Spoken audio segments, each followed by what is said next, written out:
Bonjour, vous avez choisi la réponse D, mais d'abord, écoutez la question. Aujourd'hui sur la thématique cinéma et séries, la question est « Quel est le point commun entre les actrices Ava Gardner, Keira Knightley et Anne Giroir ?» Est-ce que c'est le jour de leur anniversaire, le 24 décembre, leurs trois papas sont des acteurs, elles ont toutes les trois interprété la reine Guenièvre, elles ont fait leurs études au Conservatoire de Paris.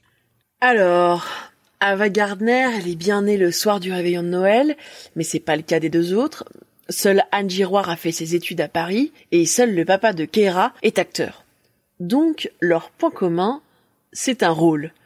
Celui de la reine de l'ogre, le symbole inoubliable de la femme bretonne, Guenièvre. Guenièvre, c'est un personnage très intéressant. Elle apparaît pour la première fois dans une histoire de la Grande-Bretagne écrite en latin au XIIe siècle. Dans la littérature du Moyen-Âge central, les descriptions écrites ne parlent que de la beauté de ses longs cheveux, mais on ne sait rien de très précis.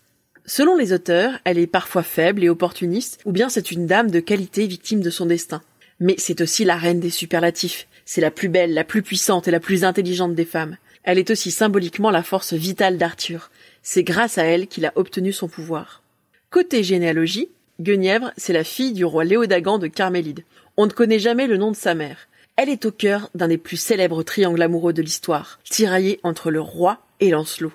Le cycle arthurien, c'est l'une des bases de l'imaginaire européen, et le cinéma s'est largement emparé de cette histoire millénaire. Un des premiers films à mettre en scène Arthur et Guenièvre est un court-métrage italien perdu de 1910 qui s'intitule « Le roi Arthur et les chevaliers de la table ronde ». Chaque film ou adaptation en série propose sa propre vision de la reine de l'ogre, et c'est ce que nous allons voir.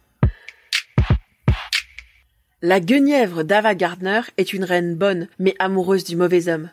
Dans Les Chevaliers de la Table Ronde, en 1953, réalisé par Richard Thorpe, elle est retenue prisonnière par un chevalier inconnu. Lancelot la délivre un peu par hasard. Peu de temps après, elle épouse Arthur pour sceller le lien entre lui et la Carmélide.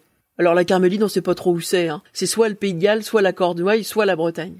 Lancelot revient pour rendre hommage à Arthur et à sa nouvelle épouse, et découvre alors que sa belle demoiselle qu'il n'avait pas oubliée est maintenant la reine. Leur amour secret va être une des intrigues principales du film. Mais lorsque leur relation est découverte, les deux amants sont condamnés, Guenièvre est envoyée dans un monastère, et Lancelot est exilé. Les costumes d'Ava Gardner sont magnifiques, mais complètement anachroniques. On nage en plein médiévalisme technicolore. Une chatoyance plus proche des contes de fées que des vêtements historiques. C'est pas du tout la même limonade avec Keira Knightley, qui joue une reine Guenièvre ultra badass dans Le Roi Arthur en 2004. Le film ne se déroule pas au XIIe siècle, mais à la fin de l'Antiquité. Guenièvre n'est plus la fille de Léodagan, mais de Merlin. Dans le film, elle combat à l'arc, rappelant la reine combattante celte Boadicée ou la reine mythique, guerrière et ambitieuse Maëve. Elle arpente le champ de bataille glorieusement dans un corset de cuir minimaliste avec des peintures de guerre bleues du plus bel effet. Le roi Arthur, c'est un peu l'origin story de Guenièvre et d'Arthur, puisque le film s'achève sur l'unification du royaume et des peuples bretons, et par, bien sûr, le mariage d'Arthur et de Guenièvre. Elle y arbore une robe et un voile blanc, eux aussi tout à fait anachronique, puisqu'on doit cette coutume à une autre reine d'Angleterre, qui vivait elle au XVIe siècle, Marie Stuart.